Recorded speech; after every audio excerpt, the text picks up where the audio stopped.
वाहिगुरु जी का खालसा, वाहिगुरु जी की फतेह। सुखमणी साहब की 22वीं अष्टपदी में प्रभु के बारे में समझाया गया है कि वह कहाँ है और कैसे सब जगह बसा हुआ है। और साथ ही में गुरु साहब समझा रहे हैं कि जो मन एक से एक होता है वह परमात्मा का किस तरह दर्शन कर पाता है और कैसे कैसे गुणों से प्राप्त होते हैं। तो इस अष्टपदी को हम गुरु साहब की मेहर से समझने की कोशिश करते हैं। तो सबसे पहले श्लोक पढ़ते हैं। श्लोक: जी जंत के ठाकुरा आपे वर्तनहार, नानक एको पसरिया दूजा कह दृष्टार। हे जीव जंतुओं के पालनहार परमेश्वर, हे जगत के ठाकुर, आप स्वयं ही सर्वव्यापक हैं, हर जगह आप ही आप हैं। संगत जी, ये सारा जगत एक से ही बना। जैसे बीज से पेड़ बना, पेड़ पर जो फल हैं, पत्ते हैं, वह उस एक के कारण है। यदि कोई फल खराब भी हो जाए तो वह भी उसका हिस्सा ही होता है। ऐसे ही ये सारा जगत एक से ही बना है और एक के ही अंदर हम सब बसे हैं। चाहे हम भले हैं, बुरे हैं, भरे हुए हैं या खाली हैं, सभी उसी में हैं। तो हे नानक, एक ईश्वर ही सर्वत्र व्यापक है, इसके अलावा दूसरा कोई कहाँ दिखाई देता है। वह एक ही हर जगह फैला हुआ है, उस एक के सिवा और कोई नहीं है। तो इस श्लोक को थोड़ा और विस्तार से समझने के लिए गुरु साहब अष्टपदी में फरमाते हैं कि अष्टपदी आप कथय, आप सुनने हार, आप एक, आप विस्तार। जैसे कि श्लोक में गुरु साहब ने समझाया कि सब कुछ उसी से शुरू हुआ और जो भी कुछ बना वह खुद ही है। यहाँ तक कि यदि कोई बोल रहा है तो वह आप ही ठाकुर है, और यदि कोई सुन रहा है वह खुद ही है। उसी में सब कुछ हो रहा है, उससे बाहर कुछ भी नहीं है। वह आप ही इस जगत को बनाने वाला है, आप ही इसका विस्तार करने वाला है और आप ही इसको समेटने वाला भी है। तो इसी उपदेश को गुरु साहब एक बार फिर समझाते हैं कि जा तिस भावै ता सृष्ट उपाय, अपने भाणे लय समाये। अर्थात जब उसे भाता है, जब उसे भला लगता है तो वह सृष्टि की रचना कर देता है और इसे बनाने में वह किसी की राय नहीं लेता। उसे जब सही लगे वह बना लेता है और जब इसका कार्य पूरा हो जाए तब वह अपनी इच्छा अनुसार इसे समेट भी लेता है, भाव फिर से अपने आप में सब कुछ लीन कर लेता है। इसलिए जब कुछ नहीं था तो वह था, जब सब कुछ है तो भी वह हर किसी में है, जब कुछ ना रहेगा तो भी वह रहेगा। तुम ते भिन्न नहीं किच होए, आपन सूत सब जगत परोए। हे परमात्मा, जो कुछ भी इस जगत में है वह आपके कारण ही है। आपसे अलग भिन्न कुछ भी किया नहीं जा सकता। यदि कोई सोचे कि मैं परमात्मा से बाहर चला जाऊं, ऐसा नहीं हो सकता। गुरु साहब फरमाते हैं कि हे मेरे बालक, तुम्हारे बिना कुछ भी किया नहीं जा सकता। ये सारा जगत आपने अपने हुक्म के धागे से परो कर रखा है, कोई इस धागे से बाहर नहीं जा सकता। जा को प्रभ जियो आप बुझाए, सच नाम सोई जन पाए। कुछ लोग ऐसे होते हैं जो परमात्मा को समझने जाते हैं, तो जब उन्हें कुछ पता नहीं चलता तो वह कहते हैं कि ये सब झूठ है, यहाँ कोई नहीं। और कुछ लोग ऐसे होते हैं जो खोजते हैं तो उसे पा भी लेते हैं, भाव उसके हुक्म को समझकर वह जान जाते हैं कि वह है। और जब वह एक से एक होते हैं वह ये भी जान जाते हैं कि उसको जानने का गुण भी उसने हमें खुद ही दिया। गुरु साहब फरमाते हैं कि जिसे प्रभु जी स्वयं ज्ञान देता है, जिसे वह खुद समझा देता है, वह ही उसे समझ पाता है और वही सत्य नाम प्राप्त कर लेता है। वही उसके नाम को प्राप्त करके सदा प्रभु के साथ जुड़ा रहता है। और जो जुड़ा रहता है उसके बारे में गुरु साहब फरमाते हैं कि सो समदर्शी तत् का बेता, नानक सगल सृष्ट का जेता। समदर्शी भाव सबको एक नजर से देखने वाला भाव, बिना भेदभाव के सबको देखने वाला। तो जो मन रब से जुड़ा है वह समदर्शी तत्व ज्ञाता बन जाता है। वह हर एक को एक का ही रूप देखता है और वह तत्व ज्ञान को, परमात्मा के ज्ञान को, उसके नाम को भी जान पाता है। हे नानक, वही मन समूचे जगत को विजयी करने वाला होता है। मन किस जगत को विजयी करेगा? अपने जगत को, अपने आप को जीतना ही सबसे बड़ी जीत है। यदि खुद से हार गए तो दुनिया की कोई भी जीत मायने नहीं रखती। तो संगत जी, ये था पहला पद। तो अगले दूसरे पद में गुरु साहब समझाते हैं कि कैसे वह एक परमात्मा सब में बसा हुआ है।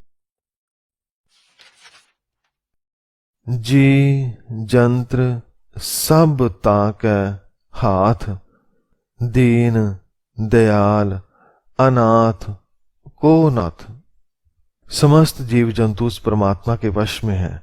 वह दीन दयाल है, वह दया करने वाला है, अनाथों का नाथ, वह सबका मालिक है। ऐसा नहीं कि सब कुछ बना दिया और उसे उसके हाल पर छोड़ दिया, नहीं, वह सब में बसा है। वह तो दया का सागर है। जो उसकी शरण में जाता है वह कभी अनाथ नहीं रहता, उसे परमात्मा का साथ मिल जाता है। जिस राखै तिस कोई न मारै, सो मुआ जिस मनो बिसारै। गुरबानी में मरना कई अर्थों में आया है, जैसे शरीर की मौत, मन की मौत, विचारों की मौत, नाम में मरना, उपदेशों में मरना, विकारों में मरना। ऐसे बहुत सारे रूप हैं। गुरु साहब फरमाते हैं कि जिसका वह परमात्मा रक्षक बनता है उसे कोई नहीं मार सकता। और गुरु साहब साथ ही में फरमा रहे हैं कि असल में वह जीते जी मरा हुआ है जिसने मन से प्रभु को बुला दिया है, और जो उसे याद रखता है वह अंदर से जीवित है। ऐसे मन की रक्षा खुद वह प्रभु करता है, भीतर से हमें मरने नहीं देता। और संगत जी, जो हमारी रक्षा करे फिर उसे क्यों छोड़ें? उसको तो कभी छोड़ना नहीं चाहिए। तिस तज अवर कहां को जाए, सब सिर एक निरंजन राय। तज भाव छोड़ना, अर्थात उसे छोड़कर जाएं भी तो कहां जाए, वह तो हर जगह है, हर किसी में है। पर ये ज्ञान भी वही मन पाता है जो उसके नाम में जीता है, जो भीतर से जी रहा है, जो उसकी याद से जुड़ा है, वही इसे जान पाता है। गुरु साहब फरमाते हैं कि सबके सर पर एक निरंजन प्रभु है, वही सबका दाता है, वह सब कुछ आप ही आप है। इसलिए ऐ मेरे मन, उसे सदा याद कर। जी की जुगत जा कै, सब हाथ अंतर बाहर जानो साथ। उसे सदा याद रखो जो जी की जुगत है, भाव जो हमारे जीवन का भेद है, जो जीवन को चलाने वाला है, जिसके वश में सब कुछ है, जिसके हाथ में सारा जगत है। ऐ मन, उसे सदा याद रख और ये समझ के एक वही भीतर भी है और बाहर भी, हमेशा तेरे साथ है, हमेशा रहेगा। एक वही तो है जो हर कहीं है, उसके सिवा यहां है ही कौन। गुण निधान बेअंत अपार, नानक दास सदा बलहार। इसलिए है मेरे मन, जो परमात्मा गुण निधान है, भाव जो गुणों का खजाना है, जिसमें सारे गुण है, जो बेअंत और अपार है, जिसकी कोई सीमा नहीं, कोई अंत नहीं। दास नानक सदैव उस पर बलहारी जाता है। तो संगत जी, ये था दूसरा पदा। इसके बाद तीसरे पद में गुरु साहब कुछ और गुण परमात्मा के बारे में फरमाते हैं कि वह कैसे हम सबके अंदर और हर तरफ बस रहा है। पूर्ण पूर रहे दयाल, सब ऊपर होवत कृपा। पूर्णपूर भाव भरपूर, अर्थात वह दया का सागर प्रभु पिता हर जगह भरपूर है और वही सभी जीवों पर कृपा कर रहा है, सब पर मेहर कर रहा है। संगत जी, हमें जीवन दिया ये उसकी ही कृपा है, जीने के लिए सारे पदार्थ दिए ये भी उसी की कृपा है। वह तो इतना दयालु है कि छोटे से जीव को, जो हमें इन आंखों से दिखाई नहीं देता, वह तो उसे भी पालता है, और जो हमसे कई गुना बड़ा है, ऐसे जीवों को भी वह खुद ही संभालता है। ये सारा कौतक परमात्मा का ही है। वह सब पर दया करने वाला है, रक्षा करने वाला है। अपने कर्तव्य जाने आप अंतर्जामी रहे हो व्याप। प्रभु अपने कर्तव्य भाव खेल खुद ही जानता है। वह खुद ही जानता है कि कैसे किसको पालना है, कैसे किसकी देखभाल करनी है, कैसे इस जगत को चलाना है। और यहाँ तक कि वह अंतर्जामी भी है। भाव वह दिलों के अंदर चल रहे विचारों को भी जानने वाला है। एक वही तो है जो हर एक में मौजूद है, वही हर जगह व्याप रहा है, वही सब जगह बसा हुआ है। प्रतिपालय जीवन बहु पांत, जो जो रचियो सो तिसह त्यात। वह प्रभु दया का सागर, सबका रखवाला, सभी जीवों को कई सारे तरीकों से पालता है। जैसे पेड़ को कैसे जीवन देना है, ये अलग तरीका है। हमें कैसे जीवित रखना है, ये अलग तरीका है। पानी, हवा, पहाड़, धरती, सब कुछ को, जो भी कुछ इस जगत में है, हर एक को पालने की अलग अलग विधि है, जिसे वह अकेला प्रेम का सागर, हमसे प्रेम करने वाला परमात्मा पाल रहा है। उसने जिस किसी की भी उत्पत्ति की है, वह उसका ध्यान भी करता है। और इसके अलावा जिस भावे तिस लय मिलाए, भगत करह हर के गुण गाए। अर्थात जो कोई भी भगवान को भला लगता है, उसे वह अपने साथ मिला लेता है। इसलिए संगत जी, हमें भला बनना है, अच्छा बनना है, ताकि हम भी उसकी नजरों में आ सके। जिसने हमें बनाया, हमारा ध्यान रखा, और जो मन इस राह पर चलता है, जो गुरु द्वारा अपने जीवन को सुधारता है, मन में प्रेम जगाता है, ऐसा भक्त फिर हर वक्त हरि प्रभु की भक्ति करता है, उसका गुणगान करता है, अपने जीवन को उसके हुक्म में चलाता है। और वह इससे क्या प्राप्त करता है?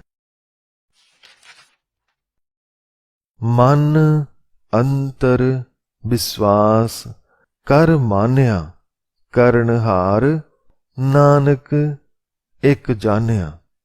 जो परमात्मा की राह पर चलता है, जो उसके गुणों को मन में बसाता है, वह उससे एक हो जाता है। हे नानक, जिसने मन में श्रद्धा धारण करके भगवान को माना है, उसने एक सृष्टिकर्ता प्रभु को ही जाना है, उसे ही मन में बसाया है, उसी का ही ध्यान करता है, उसी का ही गुणगान करता है।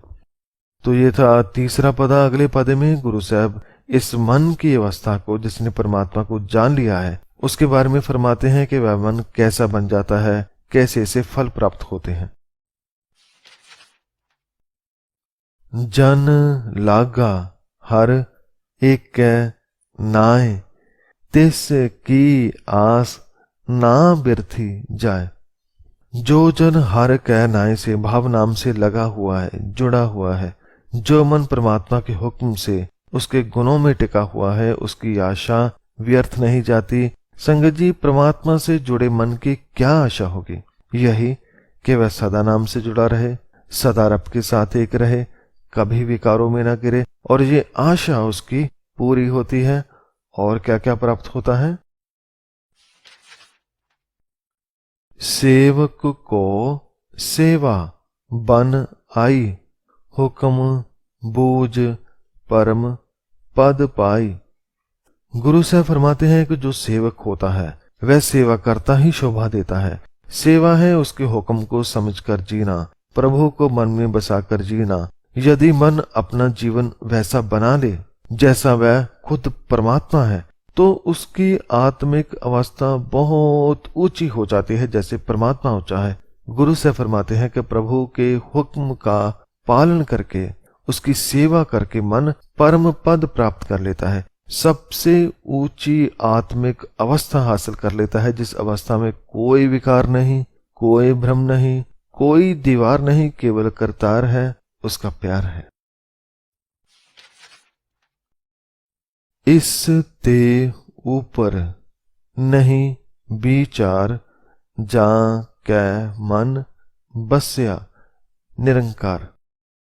और जो मन हुक्म को समझ ले, जो मन में रब का प्रेम बसा ले, उसके गुण बसाकर जिए, तो इस नाम से बड़ी और कोई विचार नहीं हो सकती। भाव कि हम चाहे सारा दिन कितनी विचारें करते रहें, कितना ज्ञान से जुड़े रहें, पर जो मन इस ज्ञान को जी लेता है, जो इस नाम द्वारा हृदय में निरंकार प्रभु बसता हुआ देख लेता है, इससे बड़ी विचार और कोई नहीं, और इसके आगे की कोई और विचार हो भी नहीं सकती, जिसने खुद में ही रब को पा लिया हो। यही सबसे बड़ी विचार है। ये सब मन ने कैसे पाया, इसके बारे में गुरु साहब फरमाते हैं कि बंधन तोर भय निर्वैर अनदिन पूजै गुर के पैर। मन के ऊपर जो भारी भरकम विकारों के बंधन थे, अवगुणों के जो मन पर संगल पड़े थे, उसे मन गुरु के उपदेशों पर चलकर तोड़ लेता है और निर्वैर बन जाता है। भाव ऐसा नहीं कि जिसने उसे बांधा था उस विकार से अब वैर करे, उसे बुरा कहे, नहीं, वह विकारों से आजाद जरूर होता है, पर उसे नफरत नहीं करता, क्योंकि यदि वह विकार न होते तो मन खुद को कैसे जान पाता।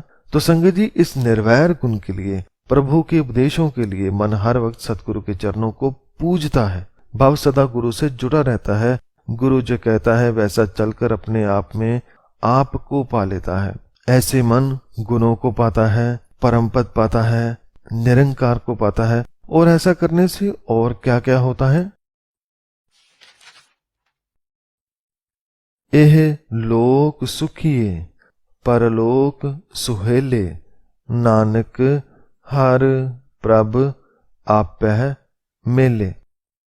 ऐसा करने से, मन को रब के नाम के साथ जोड़ने से, गुणों को जीने से वह रब को ही पा लेता है। भाव उसके साथ एक रिश्ता बना लेता है, और वह फिर जहां कहीं भी है, लोक में, परलोक में, इस स्थान पर या किसी भी स्थान पर, वह हर जगह ही आनंद में रहता है, क्योंकि वह परमात्मा हर जगह है। वह कहीं भी जाए वह उसके साथ ही रहेगा, वह उसे कभी अकेला नहीं छोड़ेगा। और हे नानक, ऐसे मन को प्रभु अपने साथ मिला लेता है, उसकी सेवा को फल देता है, वह उसे अपने साथ एक कर लेता है। भाव उसे सदा अपने साथ मिलाकर रखता है, इसलिए वह जहां भी जाता है वह उसके साथ ही होता है।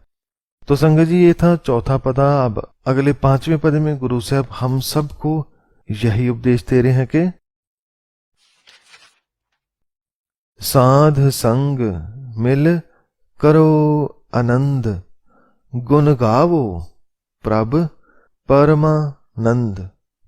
क्या सभी मनो, हे प्रिय मित्रों, साध संग करो, गुरु का संग करो, गुरबानी की संगत करके सदा आनंद में रहो। ये संगत आनंद की शब्दों से भरी है। इसे पढ़कर, जप कर, समझ कर आनंद पाओ और गुण गाओ, प्रभु के गुण गाओ, और गा गा कर भाव गुणों को जी कर निर्वैर बनो, सच्चे बनो, अजोनी बनो, संतोषी बनो। जैसे परमात्मा के गुण है वैसे बनो। हे साथियों, परमानंद प्रभु के गुण गाते रहो, आनंद में रहो, और केवल पढ़ो ही नहीं बल्कि राम नाम तत् करो विचार, दुर्लभ देह का करो उदार।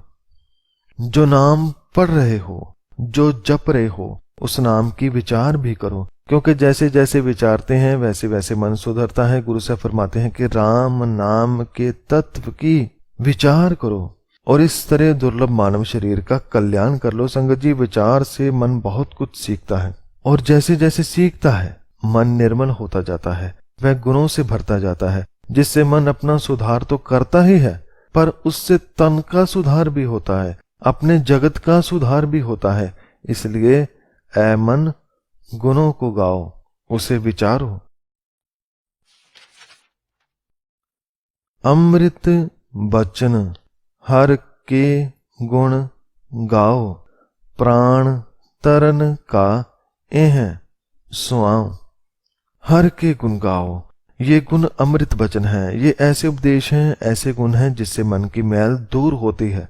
मैल है विकारों की, यही विकार ही हमें चिंतित करते हैं, कभी भविष्य में ले जाते हैं, कभी भूतकाल में। पर जब नाम मन में आए, जब गुण मन में आए, तो हम चिंतित नहीं रहते, आनंदित हो जाते हैं। गुरु साहब फरमाते हैं कि परमेश्वर की महिमा के अमृत वचन गायन करो। अपनी आत्मा का कल्याण करने की यही विधि है, यही स्वभाव है, यही तरीका है। और ऐसा करने से क्या होता है? 8 पहर प्रभ पेखों नेरा, मिटै अज्ञान बिणसै अंधेरा। ऐसा करने से 8 पहर भाव हर पल परमात्मा को पास बसता हुआ मन देखता है। उसे ये ज्ञान हो जाता है कि हम सभी उसी में हैं, वह हम सभी में है। पर अज्ञान के कारण हम उसे देख नहीं पाते थे।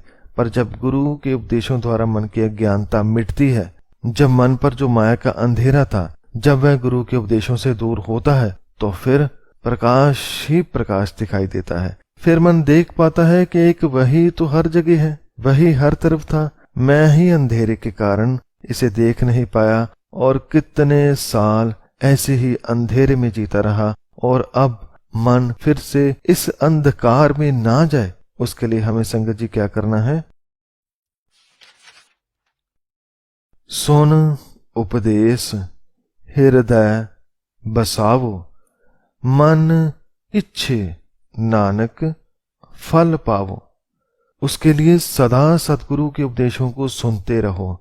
ना केवल सुनो, हृदय में बसाओ। जब तक उपदेश हृदय में ना उतरे, तब तक अंधकार दूर नहीं होता। और जब अंधकार गुरु के उपदेशों से दूर हो जाए, तो हे नानक मन को मनोवंचित फल प्राप्त होता है। भाव परमात्मा प्राप्त हो जाएगा, उसके जीवन में प्रकाश हो जाएगा। ऐसा प्रकाश जिसमें हर कोई अपना लगेगा, हर कोई अपना ही अंग लगेगा, कोई भी बेगाना नहीं लगेगा, कोई भी पराया नहीं लगेगा।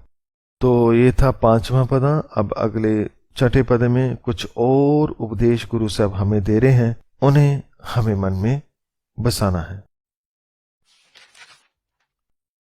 हलत पलत दुय लेह सवार, राम नाम अंतर उरतार।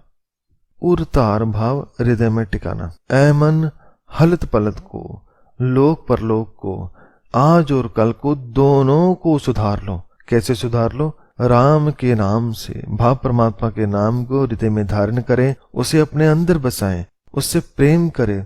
संगत जी, हमें गुरबानी पढ़नी है सबसे पहले खुद को सुधारने के लिए, अपना अंधकार दूर करने के लिए। जब इसमें सफल हो जाएं, तो दूसरा काम होता है उस परमात्मा से एक होना, जिससे हम बने हैं उससे एक होना, जिसके कारण ये मानव जन्म मिला उससे एक होना है। इसलिए इसके नाम को, उपदेशों को, गुणों को हृदय में जाने दें, इसे अंदर जाने दें। ये गुण ही हमें संवारेंगे। पूरे गुर की पूरी दिखिया, जिस मन बसै तिस साच परीख्या। परीख्या भाव परख समझ। ऐ मेरे मन, परमात्मा के नाम को पाने के लिए केवल गुरु के पास ही जाना है। श्री गुरु ग्रंथ साहब जी ही पूरे गुरु हैं। संगत जी, जो पूरा है वही पूरा उपदेश बता सकता है। इसलिए गुरु साहब फरमाते हैं कि पूर्ण गुरु के उपदेश भी पूर्ण है, पूरे हैं। और जिसके हृदय में वे उपदेश बस जाते हैं, उसे सत्य का बोध हो जाता है, उसे परमात्मा की परख हो जाती है। भाव उसे सत्य स्वरूप परमात्मा की समझ आ जाती है, और वह जान जाता है कि असल में वह कहाँ है और कैसे अब मन को उससे जुड़े रहना है। कैसे जुड़े रहना है?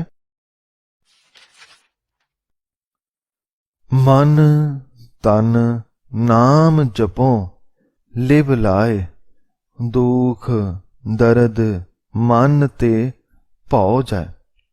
जुड़े रहने के लिए सदा सतगुरु के उपदेशों से जुड़ना है। और जो उपदेशों द्वारा नाम मिलता है, जो गुरु की वाणी है, उपदेश है, नाम है, उसे जपना है। केवल तन से नहीं, कानों से नहीं, मुख से नहीं, बल्कि मन से, पूरे हृदय से, हर एक इंद्री से, हर एक नस से। भाव एक मन होकर नाम के साथ लिव लगानी है। ऐसा करने से मन के अंदर के जो दुख हैं, दर्द हैं, भय हैं, ये सब दूर हो जाएंगे। क्योंकि अब मन में दुख भाव विकार की जगह सत्य आ गया है, दर्द की जगह नाम आ गया है, भय की जगह निर्भय वाला गुण आ गया है, और ऐसे अनेकों ही गुण गुरु के उपदेश से मिलते हैं। यही व्यापार, इन गुणों को पाने का प्रयास मन को करते रहना है। जैसे कि गुरु साहब फरमाते हैं कि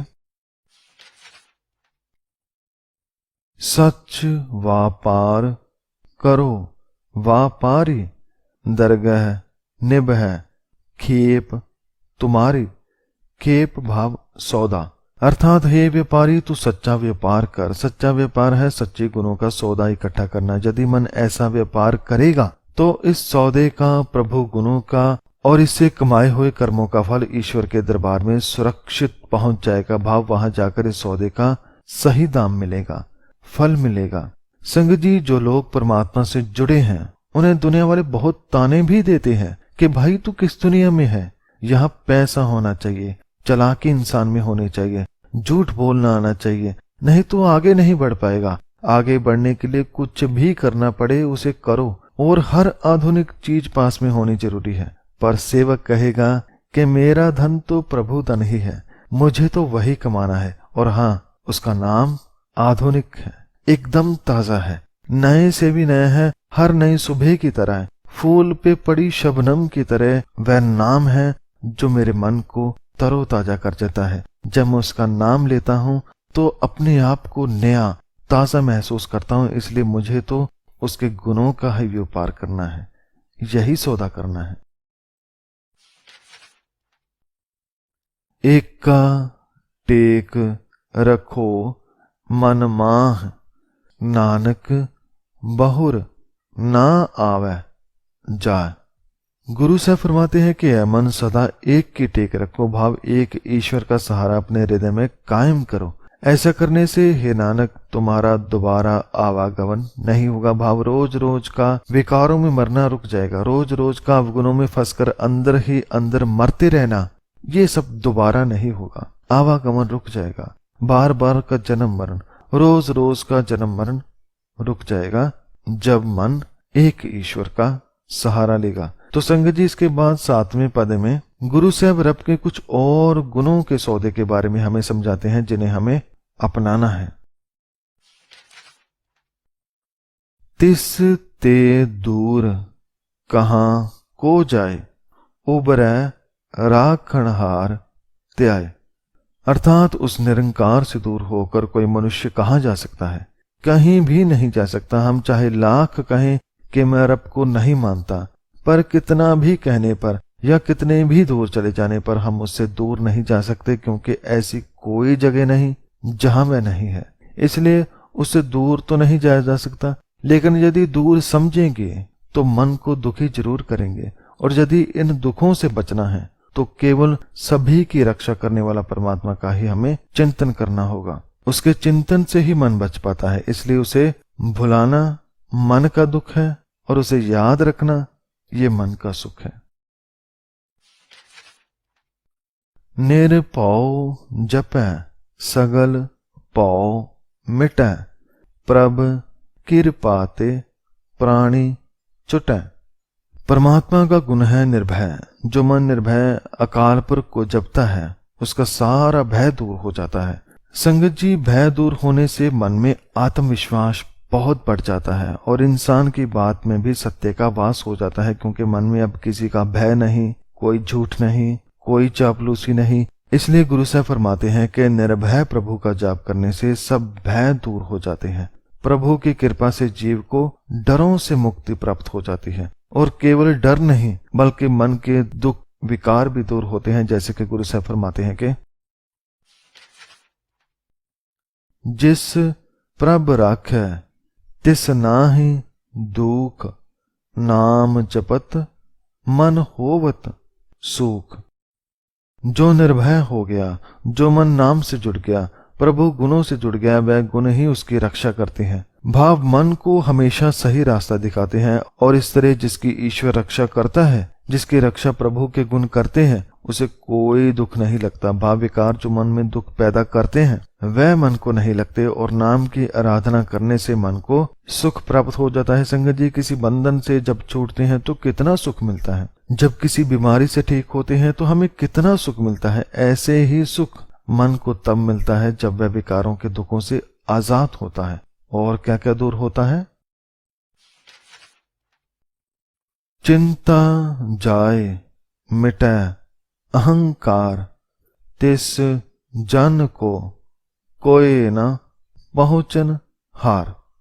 मन में नाम को बसाने से, गुरु के उपदेश बसाने से मन की चिंता दूर होती है। संगत जी, आज के दौर में ऐसा कोई इंसान नहीं जिसे चिंता नहीं, पर आप कभी गुरु के आगे पूरे मन से अरदास करना और सारी चिंता गुरु पर छोड़ देना, तो गुरु आपको कोई चिंता लगने ना देगा। गुरु साहब फरमाते हैं कि जो नाम से जुड़ता है उससे चिंता दूर हो जाती है और अहंकार मिट जाता है। और जिस मन से अहंकार दूर हो जाए, उस प्रभु के भक्त की कोई समानता नहीं कर सकता, उसकी बराबरी फिर कोई और नहीं कर सकता।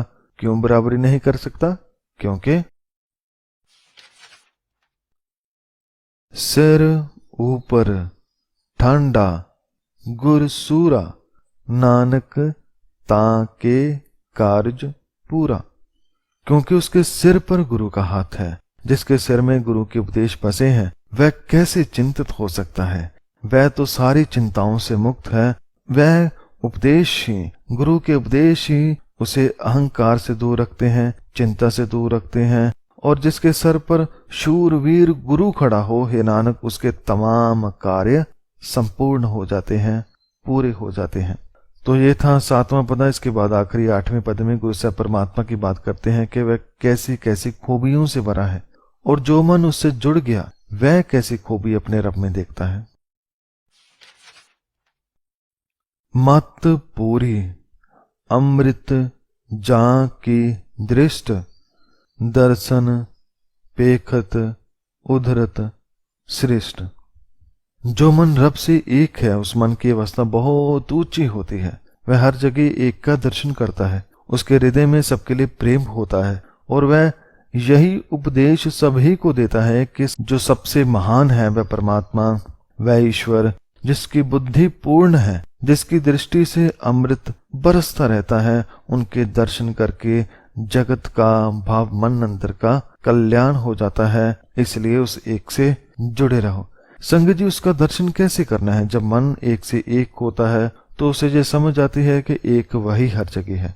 जैसे हवा धरती के हर कोने पर है, जैसे सूर्य की किरणें हर जगह हैं, ऐसे ही वह परमात्मा है। पर मन में अज्ञानता होने के कारण मन परमात्मा को महसूस नहीं कर पाता। मन सबको अलग अलग देखता है, पर जो मन गुरु से जुड़ जाए उस मन में प्रकाश हो जाता है। वह पहचान जाता है कि यहाँ वही एक है, उसके सिवा कोई दूसरा नहीं। इसके अलावा और क्या क्या मन देखता है? चरण कमल जाके अनूप, सफल दर्शन सुंदर हर रूप। मन प्रभु के चरणों की बात करता है कि उनके चरण कमल अनूप हैं, भाव बेमिसाल हैं, सुंदर हैं, उसका रूप सुंदर है, उसका दर्शन सफल है और परमेश्वर का दीदार सभी मुरादें पूरी करने वाला है। संगत जी, रूप कहीं या चरण, ये सारा जगत ही उसके चरण है, उसका रूप है। पर सफल रूप वही है जो उसके रूप के जैसा हो जाए। चरण वही सफल है जो उसके बताए मार्ग पर चले। और जो मन ऐसे चलता है वह प्रभु के चरणों को, उसके रूप को हर किसी में देख पाता है।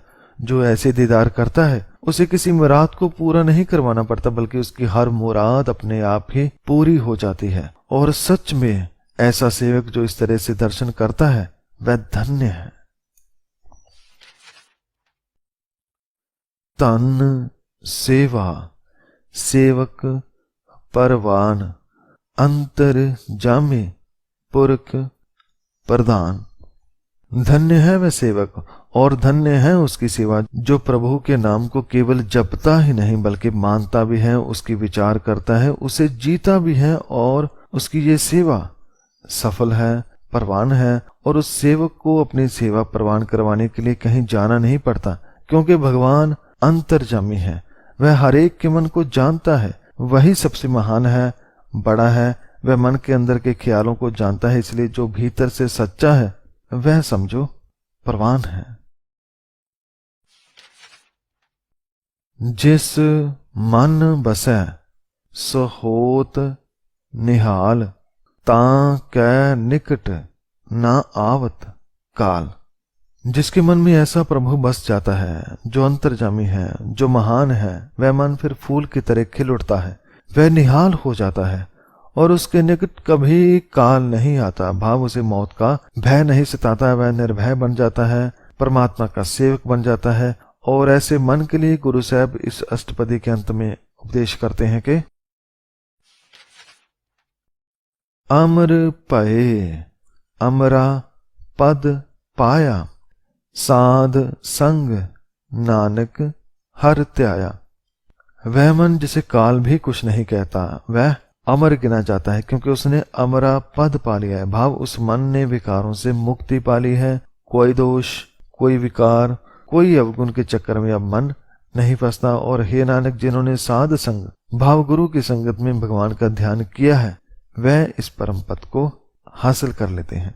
फिर संगत जी, जैसे कहा जाता है कि अमर इंसान कभी मरता नहीं, ऐसे ही वह मन सदा के लिए परमात्मा के साथ मिलकर अमर हो जाता है।